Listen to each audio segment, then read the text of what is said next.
हमारे जांच का एक सिंपल सा रूल रहेगा, हम उसको स्पष्ट बता देंगे, बाबू भैया 15 रुपया का खर्चा है। हम अपनी मम्मी का जांच कराते 750 में हुआ था, तुम लोग का उतना नहीं लेंगे। असल में हम कभी कोनो चीज उसका प्रचार उचार नहीं किए हैं। जो चीज अच्छा रहेगा उसका कर देते हैं, जो चीज ठीक है उसको ठीक बताते हैं कि ठीक है। यहाँ पर नहीं समझा गया। आज भी हम लड़की लोग को कहते हैं TSH T3 T4 जांच करा के रखना है यहाँ पर, लेकिन जहाँ बाहर जाओगे, हम अपनी मम्मी का जांच कराते 750 में हुआ था, T3 T4 TSH 750 का हुआ था। तुम लोग का उतना नहीं लेंगे, हम जीरो काट देंगे। हाँ काट देंगे, अरे बहुत कम, हमको उससे मतलब नहीं है। हमारे जांच का एक सिंपल सा रूल रहेगा कि अगर किसी चीज का, जैसे मान के चलिए कि कोई किसी का किडनी पेशेंट है, उसकी क्रिएटिनिन जांच करना जरूरी है।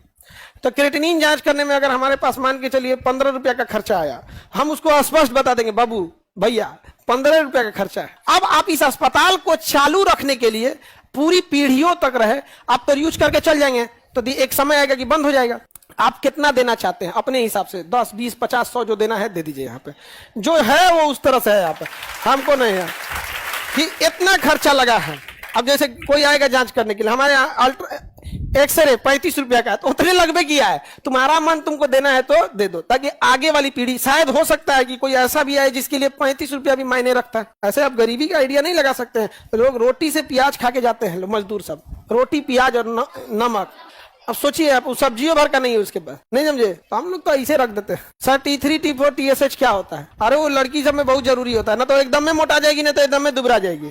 थायराइड का होता है, तो केवल थायराइड नहीं होता, T3 T4 TSH ये तीनों जांच जब होता है ना तो एग्जैक्ट पता चल जाएगा उसको।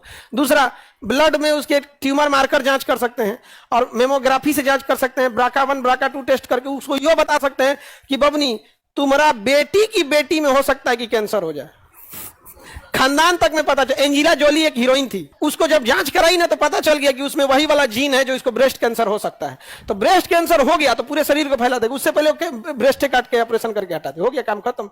मेमोग्राफी मशीन होती है, अक्सर महिलाओं में जैसे ब्रेस्ट कैंसर होता है तो उनको लगता है गांठ है, कोनो होम्योपैथिक से सही हो जाएगा, आयुर्वेदिक से सही हो जाएगा, नॉर्मल गांठ रहेगा तो सही हो जाएगा। बट अगर गांठ नहीं है, कैंसर है और आप गांठ गांठ चिल्ला रहे हैं, तब तो निपटा देगा वहां। तो उसकी मशीन आ रही है, आराम से बता दे, 2 साल पहले ही बता देगा। इवन अगर कैंसर 1 साल बाद भी होने वाला रहेगा तो डिटेक्ट कर लेगा, आप रिपोर्ट लिख देगा, 1 साल बाद फिर आके मिलिए, बता देता हूं। तो खैर वो सबका होगा, उसमें भी हम बता देंगे भाई इतना खर्चा है जितना आपको एक्स्ट्रा में देना है।